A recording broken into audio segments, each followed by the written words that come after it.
નમસ્કાર. આજના virtual classroom training સેશનમાં આપ સૌનું હાર્દિક સ્વાગત છે. આજે હું RM પ્રજાપતિ ITIમાં ચાલતા ડ્રાફ્ટમેન સિવિલ અંતર્ગત ડિફાઇન ધ અપર ફ્લોર્સ એટલે કે ઉપરના માળને વ્યાખ્યાયિત કરવું કેવી રીતે, તો એ લેસન વિશે તાલીમ સહ માર્ગદર્શન આપીશ. હવે આપણે PPT તરફ જઈશું. ઉપરના માળની અપર ફ્લોર્સ. તો ડિફાઇન ધ અપર ફ્લોર્સ એટલે કે અપર ફ્લોર્સ એ શું છે એ વસ્તુ વિશે આપણે પહેલાં જોઈશું. તો અપર ફ્લોર્સ એટલે કે ફ્લોરિંગ, જે ભોંય તળિયું આપણે. તો ફ્લોરિંગમાં એના બે ટાઈપ્સ હોય. તો એક ground floor and upper floors. Upper ફ્લોર્સમાં એની વ્યાખ્યા કરીએ તો જમીન ઉપરની ફર્શથી ઉપરના માળની ફર્શ વચ્ચેના જે અંતરને ઉપરના માળની ફર્શ એટલે અપર ફ્લોર્સ કહે છે. હવે અપર ફ્લોર્સ એ કેવી રીતે, તો એનું ગણીએ જોઈએ તો જેમ ગ્રાઉન્ડ ફ્લોર ઉપર આપણે ટાઇલ્સનું મટીરિયલ, પછી લોખંડ, પથ્થર, લાકડું વગેરેથી ફર્શ બનાવીએ છીએ. એ જ રીતે અપર ફ્લોર્સની જ આપણે વ્યાખ્યા કરીએ તો એનું અપર ફ્લોર્સમાં બી સેમ એવું જ મટીરિયલ, લાકડા, ટાઇલ્સ, પથ્થર, લોખંડ, બરાબર. તો આ બધાથી આપણે અપર ફ્લોર્સનું એની ફ્લોરિંગ બનાવીએ છીએ, બરાબર. તો અપર ફ્લોર્સમાં એ મટીરિયલથી કામ કરીએ છીએ. તો અપર ફ્લોર્સમાં બીજું એક જે ફ્લોરિંગ કરવામાં આવે અપર ફ્લોર્સમાં, તો એમાં આપણે એક સ્પેશિયલ સ્ટ્રક્ચર બનાવીએ, માળખું બનાવીએ. એ માળખું કેવી રીતે બનાવીએ તેના વિશે આપણે આગળ જોઈશું. અને એ માળખામાં કેવી રીતે સ્ટ્રક્ચર્સમાં એને કેવી રીતે ટકાઉ રહે, બરાબર, તો એના વિશે જોઈએ. ફ્લોર્સ. તો પહેલાં ફ્લોર્સનું જોઈએ કે ફ્લોર્સમાં શું, તો જમીન ઉપરની ફર્શને ભોંય તળિયું અથવા જમીન પરની ફર્શ અથવા ગ્રાઉન્ડ ફ્લોર કહેવાય છે, બરાબર. તો એમાં શું કે જમીન ઉપરની ફર્શ હોય એને ભોંય તળિયું અથવા એની વ્યાખ્યા આપણે જોઈ લીધી શરૂઆતમાં. ફ્લોરિંગના પ્રકાર છે. તો ફ્લોરિંગના પ્રકારમાં એક ગ્રાઉન્ડ ફ્લોર અને અપર ફ્લોર્સ. હવે અપર ફ્લોર્સમાં જોઈએ તો જમીન ઉપરની સપાટીથી નીચેની સપાટી એટલે જમીન સપાટીથી નીચેની સપાટી તૈયાર કરેલી ફર્શ હોય એને ભોંયરું અથવા બેઝમેન્ટ કહેવાય છે. અને જમીન ઉપરથી ભોંય તળિયાથી સાપરા સુધીની ઊંચાઈમાં વચ્ચે તૈયાર કરવામાં આવતી. આપણે પહેલાં જોયું ને કે જમીન ઉપરની ફર્શથી છાપરા સુધીની ભોંય તળિયાથી તૈયાર કરવામાં આવતી મકાનની જમીન ઉપરની ફર્શને ઉપરની ફર્શ એટલે કે અપર ફ્લોર્સ અથવા ઉપલા માળની ફર્શ કહેવાય છે. હવે આનું એક ડ્રોઈંગ અપર ફ્લોર્સ વિશે સમજાવીએ તો અહીંયા જે ફ્લોરિંગ હોય ગ્રાઉન્ડ ફ્લોર, આ જે ગ્રાઉન્ડ ફ્લોરનું ફ્લોરિંગ હોય એનાથી નીચેની ફર્શ હોય તેને બેઝમેન્ટ અથવા ભોંયરું કહીએ છીએ. અને એના ઉપરની ફર્શ હોય તેને આપણે ગ્રાઉન્ડ ફ્લોર અથવા જમીન ઉપરની ફર્શ કહીએ છીએ. અને કે જમીન ઉપરની ફર્શ અને છાપરા સુધીના અંતરને જે ઉપરની ફર્શ હોય એના અપર ફ્લોર્સ અથવા ઉપરના માળની ફર્શ તરીકે ઓળખવામાં આવે છે. તો આ ડ્રોઈંગમાં અહીંયા અમે બતાવીએ છીએ. તો અહીંયા ઉપર અપર ફ્લોર્સ આને બી આપણે ઓળખીએ છીએ આ રીતે. હવે આ અપર ફ્લોર્સની લાક્ષણિકતાઓ, આદર્શ ફર્શ કોને કહીએ, બરાબર. તો અપર ફ્લોર્સમાં જોઈએ તો એને બે ભાગમાં વહેંચી શકાય. એક જમીન પરની એટલે કે ભોંય તળિયાની ફર્શ અને ઉપરના માળની ફર્શ. તો ફર્શ એટલે કે ગમે તે સ્થાન ઉપર બનાવેલી હોય છતાં તેના લક્ષણો નીચે પ્રમાણેના હોવા ખૂબ જરૂરી છે. નીચેના લક્ષણો જરૂરિયાત પ્રમાણે, મકાનની ઉપયોગિતા પ્રમાણે અથવા નાણાંની પ્રાપ્યતા ધોરણે અપનાવી શકીએ છીએ. હવે એના લક્ષણોમાં જોઈએ તો પ્રથમ લક્ષણ કે ફર્શ ટકાઉ હોવી જોઈએ. તો ફર્શ તેના ઉપર આવતા ભાર અને વજનોને સહન કરી શકે તેવી મજબૂત હોવી જોઈએ. એટલે કે ફર્શમાં આપણે કેવું એના ઉપર ગમે તેવું કોઈ પણ વજન લઈ જઈ શકીએ મૂવમેન્ટ, તો એ વખતે ફર્શનું મજબૂતી હોવી જોઈએ. પછી એના ઉપર થોડું વજન બી પછડાય અને ફર્શનું ટાઇલ્સ હોય કે પથ્થર અને જો તૂટી જાય કે તિરાડો પડે તો એનું ફ્લોરિંગ બહુ લાંબા ટાઈમ સુધી પાછું એનું મેન્ટેનન્સ બી એ આપણને કોસ્ટલી મોંઘું પડી જાય. એટલે ફર્શ હંમેશા ટકાઉ હોવી જોઈએ. એટલે આમાં કોન્ક્રીટની ફર્શ ગણીએ તો બહુ એનો સારો ગુણધર્મ છે. કોન્ક્રીટ બી ફર્શ ઘણી મજબૂત હોય છે, એટલે એને ટકાઉ ફર્શ તરીકે કોન્ક્રીટની ફર્શ ગણવામાં આવે છે. હવે બીજું કે સરળતાથી સાફ કરી શકાય તેવી હોવી જોઈએ. એટલે કે ફર્શની સપાટી ઓછી મહેનતે અને થોડા સમયમાં સાફ કરી શકાય તે પ્રમાણે હોવી જોઈએ. એટલે અત્યારે જોઈએ તો ટાઇલ્સની ફર્શ, જે વિટ્રીફાઈડ ટાઇલ્સ, ઇટાલિયન ટાઇલ્સ, આ બધી ટાઇલ્સોમાં તમે એકદમ ઓછા સમયમાં અને થોડી મહેનતમાં ફટાફટ સાફ થઈ શકાય છે. એટલે અત્યારે એનો એક સારો એવો ક્રેઝ ચાલે કે એનો જે વિટ્રીફાઈડ ટાઇલ્સ હોય બી એકદમ દેખાવામાં બી સારી લાગે અને એકદમ સ્પીડમાં બી ફટાફટ સાફસૂફી થઈ જાય. અને કોન્ક્રીટના એટલે કોન્ક્રીટની ફર્શ બી એમાં આ ધર્મ ધરાવે છે. જ્યારે આમાં ગારાની ફર્શ હોય, જે આપણે જૂના જમાનામાં લીંપણની ફર્શ કહેતા, તો એ ગારાની ફર્શ. પછી મુરમની ફર્શ, મુરમ એટલે માટીની ફર્શ આવે, માટીનું, પણ એને થોડું સ્પેશિયલ એના અંદર મિક્સ કેમિકલ વગરની અને એના છાણ એવું મિક્સ કરીને મુરમ એક માટી પીળાશ પડતી આવે એના બી કરી અને ફર્શ એની તૈયાર કરીએ છીએ.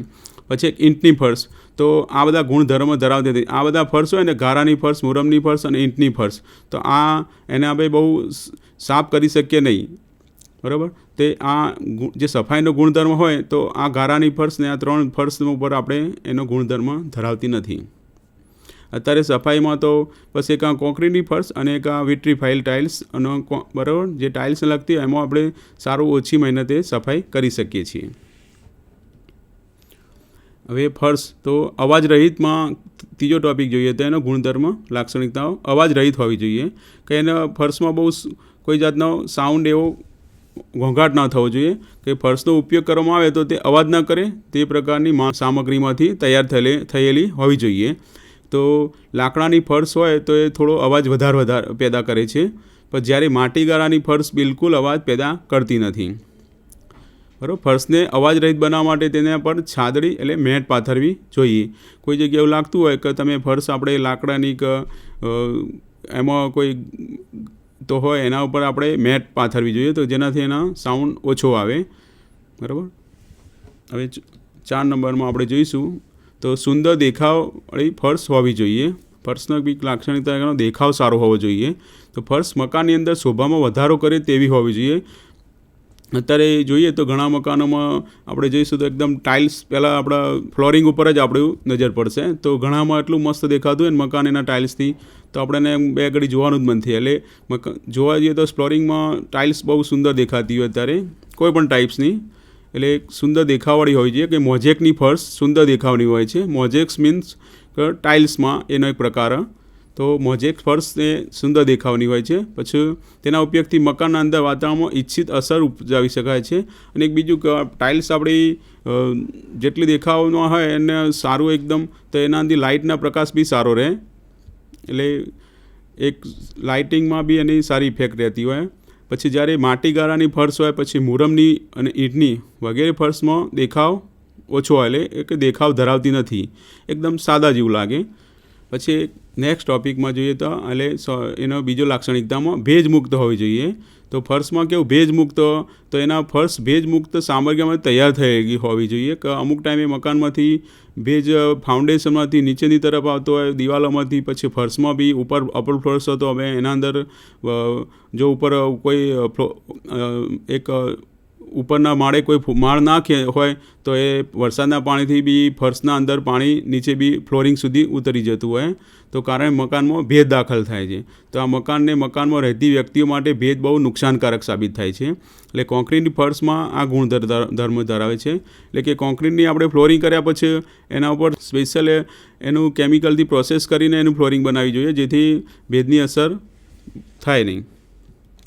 હવે ફર્શ ઘસારા સામે ટકી શકે તેવી હોવી જોઈએ, કે એને મેન્ટેનન્સમાં બહુ ઓછો ખર્ચ આવી શકે ભવિષ્યમાં, કે એને બહુ ઘસારો ના પડે એવી રીતના હોવી જોઈએ. તો ફર્શની સપાટીમાં જોઈએ તો વપરાશના ઘસારા સામે ટકી શકે તેવી હોવી જોઈએ, બરાબર. એટલે મજબૂતી, ઘસારા બહુ એને પડવો ના જોઈએ. પછી જ્યાં વપરાશકારોની સંખ્યા વધુ હોય ત્યાં સખત ઘસાય નહીં તેવી સપાટીની ફર્શ અનુકૂળ છે.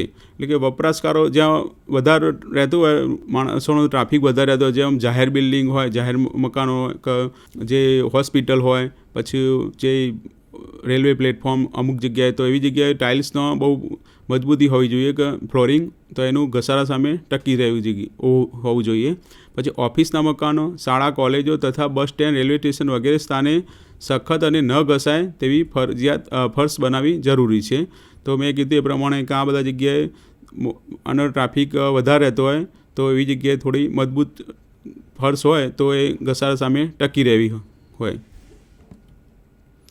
પછી એક નેક્સ્ટ જોઈએ તો અગ્નિ પ્રતિરોધક હોવી જોઈએ, કે અપર ફ્લોર્સમાં જોઈએ તો એનું ફાયર પ્રૂફિંગ હોવું જોઈએ. કે અત્યારે હાલ જોઈએ તો આગના બહુ બનાવવા માંડ્યા, તેના લીધે ફ્લોરિંગમાં લાકડાની ફ્લોરિંગ હોય તો એમાં આગ સામે એ ટકી શકે નહીં. એટલા માટે લાકડાનું ફ્લોરિંગ એ અગ્નિ વિરોધી કહેવાય. એના માટે આપણે એનો ઉપયોગ કરવો ન જોઈએ. એટલે કે ફર્શ આગ સામે પ્રતિકારક શક્ય કરી શકે તેવી માલ સામગ્રીમાંથી તૈયાર કરેલી હોવી જોઈએ.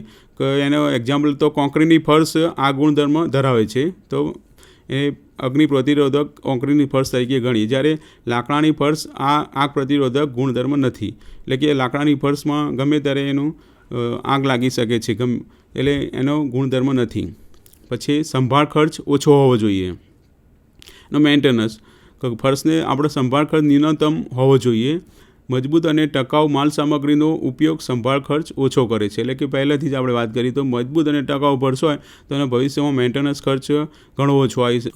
કિફાયતી રચના, તો એમાં જોઈએ તો ફર્શની રચના શક્ય હોય ત્યાં સુધી સ્થાનિક માલ સામગ્રીમાંથી તૈયાર કરેલી હોય જોઈએ.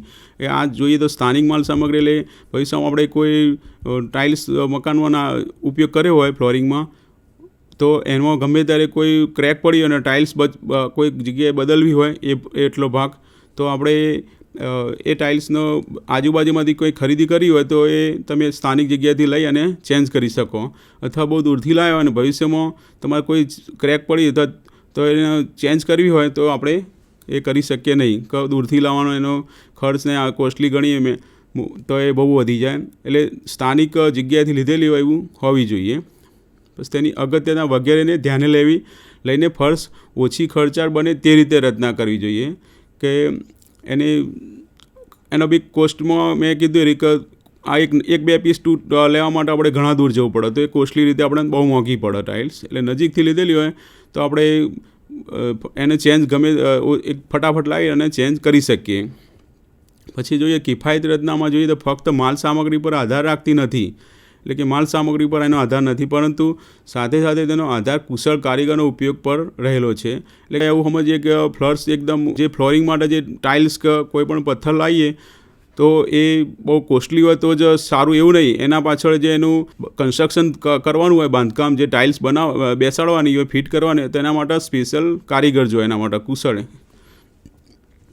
તો કુશળ કારીગર એટલે કે જે નીચે એના મોટારથી તૈયાર કરી અને ટાઇલ્સ નીચે લગાવવાનું હોય તો એના પાછળ એક ઝીગ-ઝેગ એના ટ્રોવેલ વાપરવું પડે, જેથી એના દાંતા પાડી અને એના અંદર ટાઇલ્સને આપણે બેસાડીએ તો એના બંનેનો બોન્ડ જોડે રહે અને એનાથી એર ગેપ ના રહી જાય. જો એર ગેપ રહી ગઈ તો એ ટાઇલ્સ ભવિષ્યમાં તમે એના ઉપર તમે ચાલશો તો એના ઉપર પોલો અવાજ આવશે. એટલે એની સ્ટ્રેન્થ ત્યાંથી જ વીક પડી જશે. એટલે આનું જોઈએ તો એમાં કુશળ કારીગરથી બાંધકામ કરે, એનું ટાઇલ્સ બેસાડેલી હોય, ફિટ કરેલી હોય તો એનો કોઈ પ્રોબ્લેમ રહેતો નથી. પણ મેં કીધું કે જો એનો કારીગર સ્પેશિયલ નહીં હોય, કોઈ બી એવો સાદો કારીગર હશે કે જેને ટાઇલ્સનો અનુભવ જ નહીં હોય બેસાડવાનો, અને એને આ રીતે જગ્યા રહી ગઈ કોઈ નીચે એના મોટર પાથરવામાં, તો અથવા પછી એની જે ગાદી બનાવવાની હોય ટાઇલ્સમાં એનામાં બી એને એકદમ એને થિકનેસ હોવી જોઈએ, એનાથી ઓછી થિકનેસ વાપરી અને કદાચ સિમેન્ટ બી ઓછો હોય, જેનો રેશિયો હોય એ રેશિયા પ્રમાણે કામ ના કર્યું હોય તો બી એના ઉપર એર જે પોલાણ રહી જાય નીચે, તો એ ટાઇલ્સના આપણે ચાલવાથી એના ઉપર વજનથી એક ક્રેક થવાની સંભાવના રહે છે. એટલે કુશળ કારીગરની હોવું જોઈએ. એના ટાઇલ્સના કેટલાની એનો કોઈ એવું નહીં, પણ એના માટે સ્પેશિયલ કારીગર હોવો જોઈએ. અમુક ખાસ પ્રકારની ફર્શમાં માલ સામગ્રી કિંમત કરતાં મજૂરીનો ખર્ચ વધુ આવે છે. પછી કોઈ જગ્યાએ એને બી અમુક લેબર એવા સ્પેશિયલ કારીગર ના મળતા, દૂરથી લાવો તો એને મજૂરીની ખર્ચ બી વધુ આવે છે. એટલે હંમેશા અપર ફ્લોર્સની વાત કરીએ ને તો અપર ફ્લોર્સ ઉપર ટાઇલ્સની આપણે કામ કરવું હોય કે કોઈ પણ ફ્લોરિંગનું મટીરિયલથી, તો જેમ ફ્લોરિંગનો સ્ટોરેજ વધી જાય, એના માળ વધી જાય, એમ એનો ખર્ચ વધુ આવે. ઉપર જે મૂવમેન્ટ કરવાની હોય એના પ્રમાણે એના રેટ વધી જાય. પછી તે ફર્શની રચના કિફાયતી રાખવા માટે આપણે નીચેના મુદ્દાઓ ધ્યાનમાં લેવા આવશ્યક છે. પછી ફર્શ આરામદાયક હોવી જોઈએ. એટલે કે ફર્શ આરામદાયક એટલે શું કહેવામાં ગયા એના અંદર કે કોઈ પણ ઋતુમાં આપણને થોડું આમ આરામદાયક રહેવું જોઈએ. કે ફર્શ ગરમીની ઋતુમાં ઠંડક અને ઠંડીની ઋતુમાં ગરમ આપે તેવી રચનાવાળી હોવી જોઈએ. હવે આ મુદ્દો જોઈએ તો પહેલાંના જમાનામાં જૂના કદાચ મકાનોમાં હજી અત્યારે હાલ હયાતમાં જ હશે તો એ લોકો લાદીવાળા મકાનની ફ્લોર્સ હશે ઘણા મકાનમાં. તો લાદીવાળા ફ્લોર્સ એટલે કે અપર ફ્લોર્સમાં જેમ આપણે અત્યારે આરસીસી સ્લેબથી ફ્લોર કરીએ તો જૂના જમાનામાં લાકડાની આખી ડિઝાઇન પાટડાથી કરી અને એના પર લાદી બેસાડવામાં આવતી અને એ રીતે અપર ફ્લોર તૈયાર કરતા. એ ફ્લોર્સ ગરમીમાં બી એકદમ ઠંડકનું આપણને અહેસાસ થાય. અત્યારે હાલ કોઈ પણ ગામડામાં જૂના મકાન બી હયાત હશે તો એ જૂની ડિઝાઇન પણ આ રીતે જ કરેલી છે. લાકડાના પાટડા પર એના પથ્થરની જાડી થિકનેસવાળા એવા ટુકડા બેસાડેલા છે, બરાબર. અત્યારે સ્લેબનો ઉપયોગ થાય વધારે, આરસીસી સ્લેબનો, પણ એ જૂના જમાનામાં સારા એવા ઠંડક આપે છે ફ્લોર્સ, અપર ફ્લોર્સ. પથ્થર અને કોન્ક્રીટ ફર્શ આ ગુણધર્મ ધરાવતી નથી. અત્યારે જુઓ તમે કોઈપણ જગ્યાએ આરસીસી સ્લેબનું અપર ફ્લોર્સ કરેલા હશે ને તો એ ગરમીમાં બહુ જ એનું સિમેન્ટની કેમિકલ પ્રોસેસના લીધે બહુ ગરમ થાય અને તમને ઉનાળામાં એટલો બધો ગરમી લાગે ને રૂમમાં બહુ એના કેમિકલ પ્રોસેસના લીધે જ આવું થાય. સ્ટીલ બી એના અંદર, એટલે અપર ફ્લોર્સમાં જે જૂના મેં કીધું એ પ્રમાણે જે લાદીવાળા મકાન હોય એ બહુ સારું એવું ઠંડક આપે. પછી માટી ગારા તથા મુરમ, લાકડું વગેરેના ઉપયોગ કરી તૈયાર કરેલી જે ફ્લોરિંગ હોય એ સારો ગુણધર્મ આવે. મેં વાત કરી તો મુરમ બી એની ફ્લોરિંગ હોય ઘણી જગ્યાએ, પછી લાકડાની હોય, એ આ બધામાં સારું એવું આપણને ઠંડકનો અનુભવ થાય. તો એ ગુણધર્મ આ બંનેમાં હોઈ શકે છે, જ્યારે કોન્ક્રીટની જે હોય સ્લેબ, આરસીસીના સ્લેબ, એમાં ગુણધર્મ હોતો નથી. પછી ફર્શ આરોગ્યપ્રદ હોવી જોઈએ કે ફર્શની માલ સામગ્રી ફર્શ વાપરનારને આરોગ્યપ્રદ હોવી જોઈએ. એટલે કે કેટલીક માલ સામગ્રી તીવ્ર વાસવાળી અથવા નુકસાનકારક જીવજંતુના ઉપદ્રવમાં મદદરૂપ થાય તેવી હોય છે. એટલે આથી તેવી માલ સામગ્રીનો ઉપયોગ વર્જ્ય ગણી ફર્શની સપાટી તૈયાર કરવી જોઈએ. એટલે કે કોઈ એવી માલ સામગ્રી વાપરીએ તો એનાથી જે તમને વાસ આવતી હોય અને તમને બી તમારું માઇન્ડ બી અપસેટ રહેતું હોય તો એ સામાન્ય જોવા જઈએ તો નીચે ગ્રાઉન્ડ ફ્લોર ઉપર પહેલાં લીંપણના ફ્લોરિંગ કરતાં એમાં એ પ્રોબ્લેમ રહેતો, એમાં વાસ આવતી, બરાબર. અત્યારે તો એનો ઉપયોગ બહુ એકદમ ઓછો થઈ ગયો, કોઈ નહીં કરતા. એટલે અત્યારના જોઈએ તો આ જે વાસ આવવાનો પ્રોબ્લેમ જે અપર ફ્લોર્સમાં અત્યારે સ્લેબ, પછી વુડન ફ્લોરિંગ, આ બધામાં કોઈ પ્રોબ્લેમ રહેતો નથી. કદાચ વુડન ફ્લોરિંગમાં હોઈ શકે અથવા લિનોલિયમની ફર્શમાં બી એની કેમિકલવાળી પ્રોસેસથી જે લિનોલિયમની ફર્શ ફ્લોરિંગ તૈયાર કરી લે એની સાદડી, એના બી પર વાસ આવે. પણ એ ચેક કરવું જોઈએ કે આનાથી જ્યારે ખરીદી કરવા જોઈએ ત્યારે એને થોડું ચેક કરવું જોઈએ કે આનાથી વાસ આવશે કે નહીં, બરાબર. તો આરોગ્યપ્રદ હોવી જોઈએ કે જેથી આપણને સારું એવું ફીલ થાય. હવે આના ફર્શના પ્રકારોમાં જોઈએ કે આ ટાઈપ્સ ઓફ ફર્શમાં તો જમીન ઉપરની અને જમીનના એટલે કે ઉપલા માળની ફર્શ એમ બે પ્રકારની તૈયાર કરવામાં આવે છે. પછી જોઈએ તો તેની રચનામાં માલ સામગ્રી જેવી કે લાકડું, લોખંડ, કોન્ક્રીટ વગેરે સમાન છે, જ્યારે ઉપરના માળની ફર્શને ટેકાવવા જરૂરી માળખું પૂરું પાડવું પડે છે. મેં વાત કરી હતી શરૂઆતમાં, અથવા તૈયાર કરવું પડે છે. આમ આપણે આ ફર્શનો અભ્યાસ જોઈએ તો બે તબક્કે કરીએ છીએ. તો કે ગ્રાઉન્ડ ફ્લોર્સ અને અપર ફ્લોર્સ. એટલે કે ગ્રાઉન્ડ ફ્લોર એટલે ભોંય તળિયાની અને ઉપરના માળની ફર્શ.